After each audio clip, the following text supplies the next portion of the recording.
There's a quiet moment in life when everything changes. You've spent decades raising your children, teaching, guiding, giving them all that you had. And for the most part, you did it without expecting anything in return.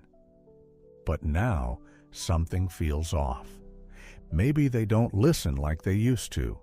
Maybe they interrupt, brush off your suggestions, or stop including you in important decisions. Maybe they roll their eyes when you speak or make you feel invisible in your own family. And that hurts. You might be wondering where the respect went. When did your voice lose its weight? But here's the truth. You're not alone.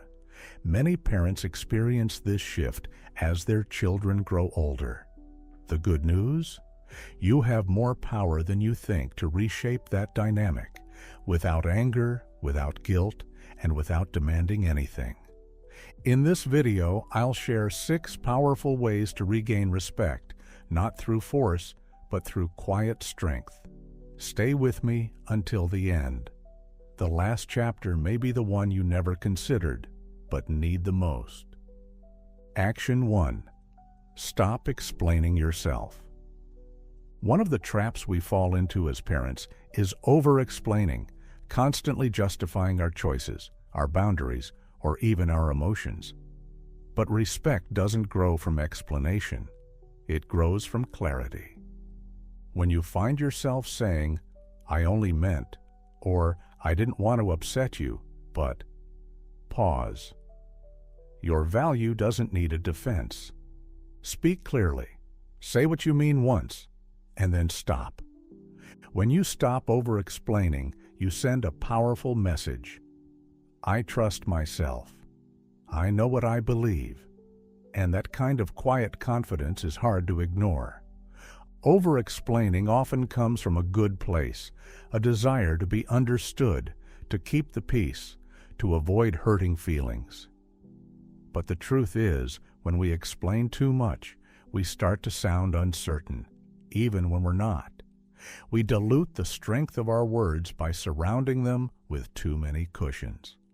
I once met a woman named Ruth who struggled with this. Her adult daughter would question every choice she made, from how she managed her schedule to how she spent her money. Ruth would go into long explanations trying to justify her reasoning, but it only seemed to invite more judgment. One day, Ruth tried something new. Her daughter asked, "Why are you going on that trip again?" And instead of defending, Ruth simply said, "Because I want to."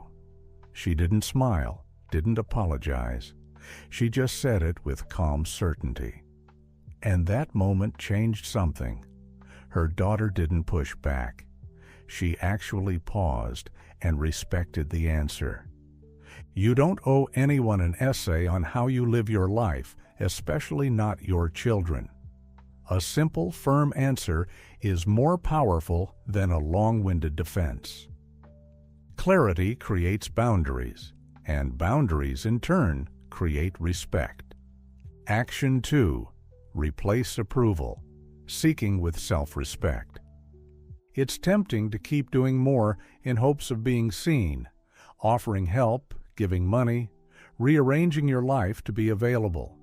You may think, if I keep showing up, eventually they'll appreciate it. But often, the opposite happens. The more you chase appreciation, the more invisible you become. What if, instead of proving your worth, you simply honored it? Say no when your energy says no. Speak up when something bothers you. Choose yourself sometimes, and watch how others follow suit. Respect begins the moment you stop asking for it. There's a quiet strength in self-respect that doesn't need recognition. It's not loud, it doesn't demand attention, but it sets the tone in every relationship. I knew a man named Samuel who was always the fixer in his family. Whenever his grown children needed help, moving, financial advice, babysitting, he said yes, no matter how tired or busy he was. But instead of earning gratitude, he felt used. he realized they didn't respect him more. They just relied on him more. So he decided to shift. He began taking time for himself, started turning down requests he didn't have the energy for.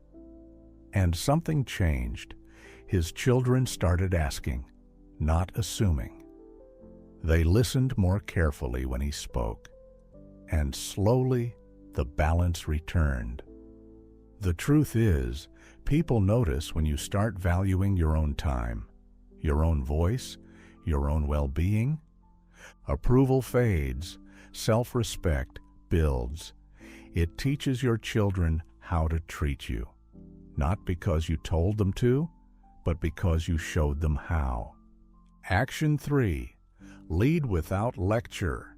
You've lived through war, through raising families without Google, through loss and resilience that younger generations can't fully grasp.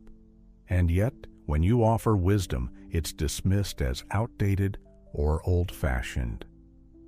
Don't respond with lectures. Respond with life. Let your actions speak. Let your consistency, calm, and values be the message. I knew a man named Walter who stopped arguing with his grown kids about their chaotic lives.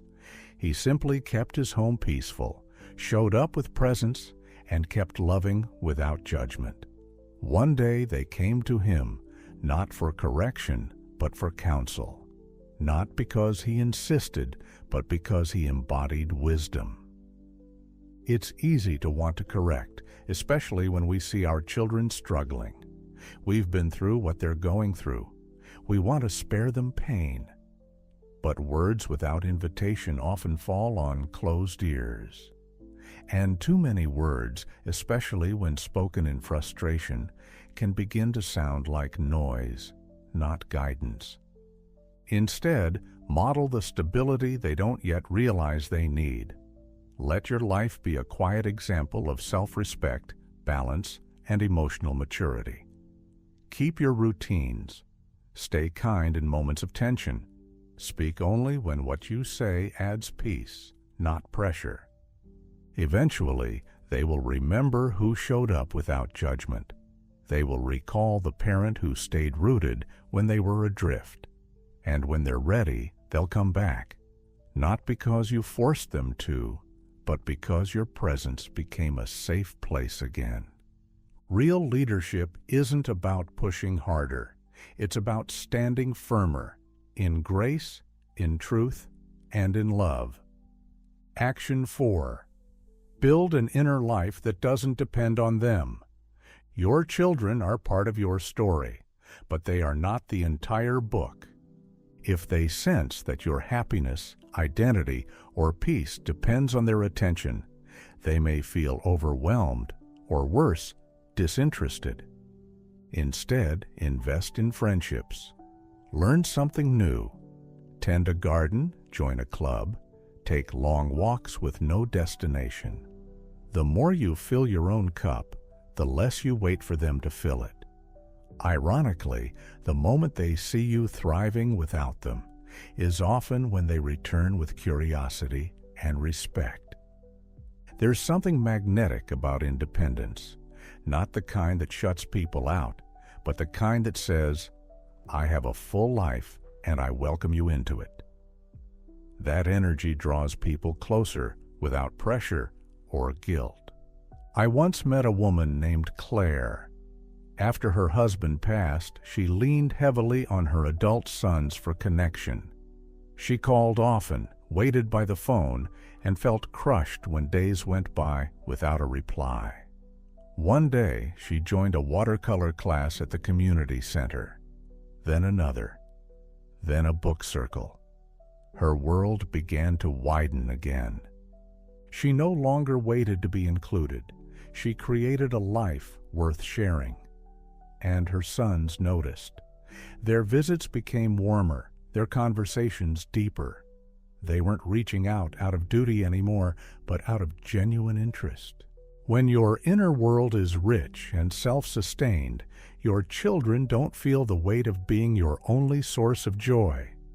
And when they see you choosing life again, It frees them to reconnect, not because they have to, but because they want to.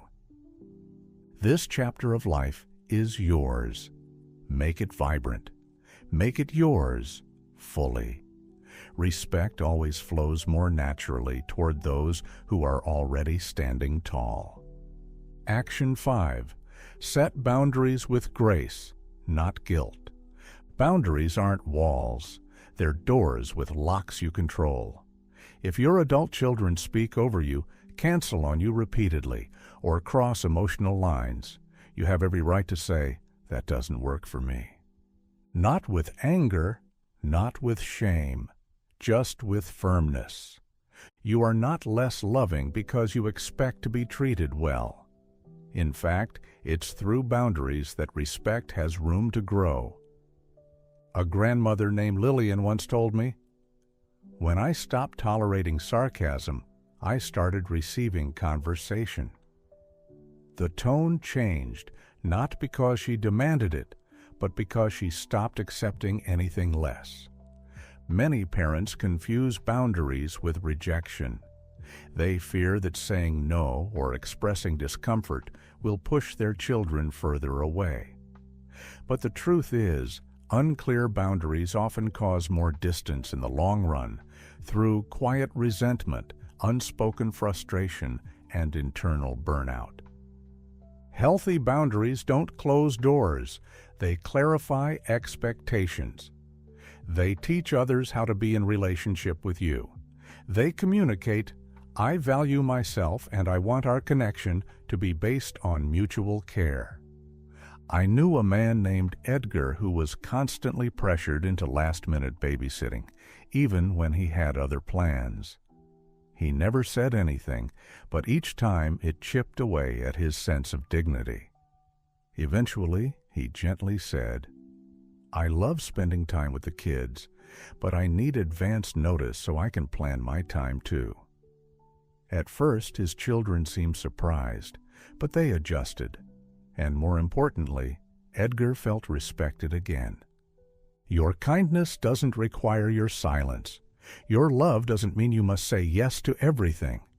Graceful boundaries say, "I love you and I love myself too."